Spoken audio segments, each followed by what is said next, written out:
तो आज मैं एक ऐसा प्रोटीन सोर्स की बात करने वाला हूँ जो इतनी सस्ती पड़ती है और चाहे वो डेयरी फार्मिंग हो, पोल्ट्री फार्मिंग हो, चाहे कोई भी फार्मिंग हो, सभी के लिए भी यूज हो सकती है और उसको डिटेल में डिस्कस करते हैं। नमस्कार किसान भाई, this is doctor Charandeep Singh और मैं सबका स्वागत करता हूँ यूट्यूब चैनल पे।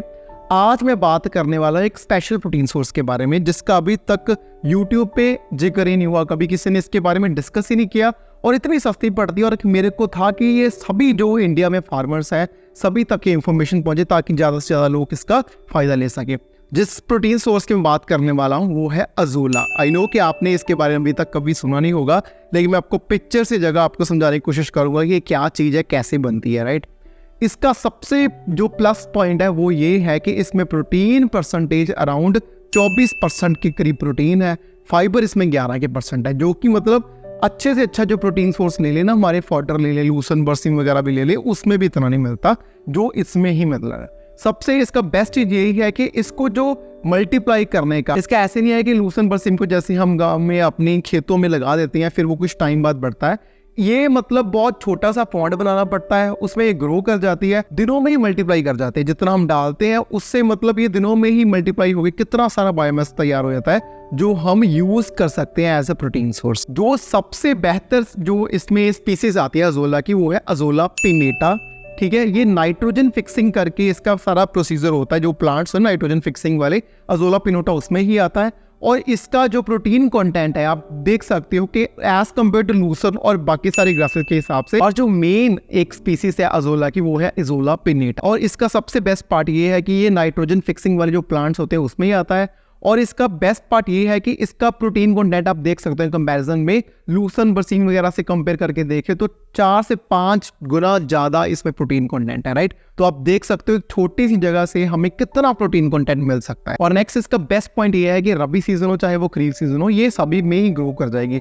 बस एक्सट्रीम जब गर्मी होती है और एक्सट्रीम जब ठंडी होती है तब इसको थोड़ी दिक्कत होती है इसको ग्रो करने में, लेकिन नॉर्मल सीजन में आराम से हम इसको अपने पॉन्ड में बना सकते हैं अपने खेतों के पास। राइट, और जो नेक्स्ट इंपॉर्टेंट बात निकल के आती है इसमें ये है कि इसमें प्रोटीन कंटेंट तो अच्छा है ही है। राइट, इसकी डाइजेस्टिबिलिटी पशु खाता बड़े अच्छे से है और इसका जो मतलब एनिमल को प्रोटीन अवेलेबल होती है वो भी बड़ी अच्छी होती है, क्योंकि इसमें लिग्निन कंटेंट बहुत कम होता है, जिसकी वजह से, क्योंकि लिग्निन कंटेंट की वजह से ही मेन जो डाइजेशन में दिक्कत आती है फार्मर को। अब जैसे हम नॉर्मल अपने प्रोटीन सोर्स यूज कर रहे हैं, जैसे लेटा से मैं डेयरी की बात करूं, हम सोयाबीन वगैरह की खलीद डालते हैं या ग्राउंडनट केक या बिनोला की या मस्टर्ड केक की राइट डालते हैं, तो उसमें जो 20 से 30% वाली प्रोटीन कंटेंट ना वो हटा के हम अज़ोला का यूज कर सकते हैं। और देखा गया है कि 20 से 25% तक जो दूध में एक बदलाव आया है, मतलब 20 से 25% दूध बढ़ा है फार्मर्स का, जिन्होंने अपना कुछ पोर्शन फीड का कम करके अज़ोला ऐड कर दी। राइट, तो अज़ोला का जो फायदा है मतलब ये नहीं है कि नॉर्मली इसमें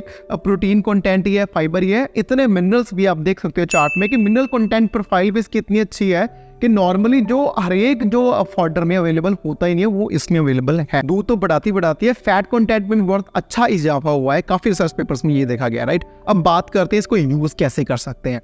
अब नॉर्मल बेसिस पे अगर डेयरी में यूज करना हो, जैसे TMR हो, उसमें हम 1.5 से 2 किलो तक हमारा अज़ोला यूज कर सकते हैं।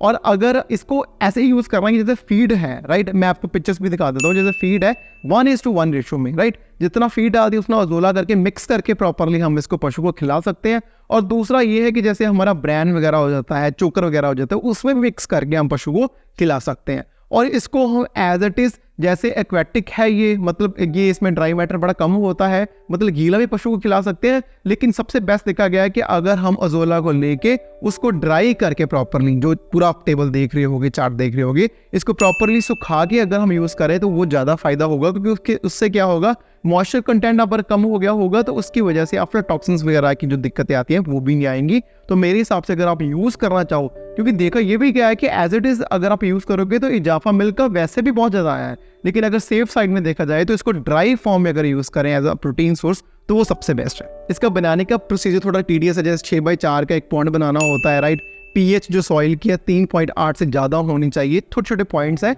अगर आपका रुचि होगी इसमें तो मैं एक प्रॉपर वीडियो लेके आऊंगा जिसमें प्रॉपरली मैं डिटेल में डिस्कस कर दूंगा कि कैसे कैसे क्या मतलब लेंथ ब्रेथ होनी चाहिए, क्या क्या कैसे हम बना सकते हैं इसको। राइट, और इसका सबसे बेस्ट जो यही है कि जो काउ डंग आता है, गोबर आता है, उसको भी हम यूज करेंगे एज इट इज इसको बनाने में, राइट। जैसे ये पॉन्ड बना लिया तो उसमें जैसे इनोकुलम डाल लिया अजोला का, और साथ में हम एज अ फर्टिलाइजर गोबर को भी यूज करेंगे, राइट। और जब हम अजोला को प्रॉपरली यूज करना होगा, जब इसको ड्राई करेंगे तो वॉशिंग्स प्रॉपरली दे देंगे ताकि काउ डंग की स्मेल वगैरह ना आए और पशु को खाने में दिक्कत ना आए। एज अ प्रोटीन सोर्स तो अजोला आपको पता ही काफी कारीगर है। इनफैक्ट जब चावल की जो खेती होती है, राइट, उसमें भी अजोला को एज अ फर्टिलाइजर यूज किया जाता है, और उसमें भी देखा गया है कि काफी ज्यादा ग्रोथ जो चावल की कल्टीवेशन कहती है काफी ज्यादा आती है, क्योंकि इसमें अच्छे से ग्रोथ प्रमोटर्स होते हैं, जैसे ऑक्सिन्स होगी, साइटोकाइनिन्स होगी। उसकी वजह से जो राइस कल्टीवेशन करेंगे उसमें भी काफी फायदा होगा, राइट।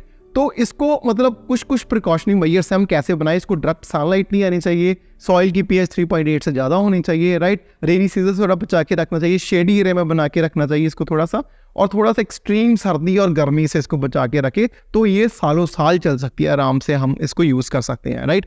तो ये इतना सस्ता प्रोटीन सोर्स है, इतनी आसानी से बन जाएगा, इसका कोई ये भी नहीं है कि हमें कहीं से कुछ लेना पड़ेगा। छोटा सा एक इनोकुलम हम लेंगे अजोला का और अपने पॉन्ड में डाल देंगे, और बाकी प्रोसेस जो अगर आप इंटरेस्टेड हुए तो मैं पूरी डिटेल में डिस्कस करूंगा कैसे कैसे आप बना सकते हो। अगर आप इंटरेस्टेड हुए तो please do comment on my comment section या मेरी मेल आईडी पे। तो ऐसे ही अच्छे से प्रोटीन सोर्सेस में आप सभी के लिए लेके आता रहूंगा। तो आप सब्सक्राइब करना इस चैनल को, और मैं मिलूंगा आपको अपनी नेक्स्ट वीडियो।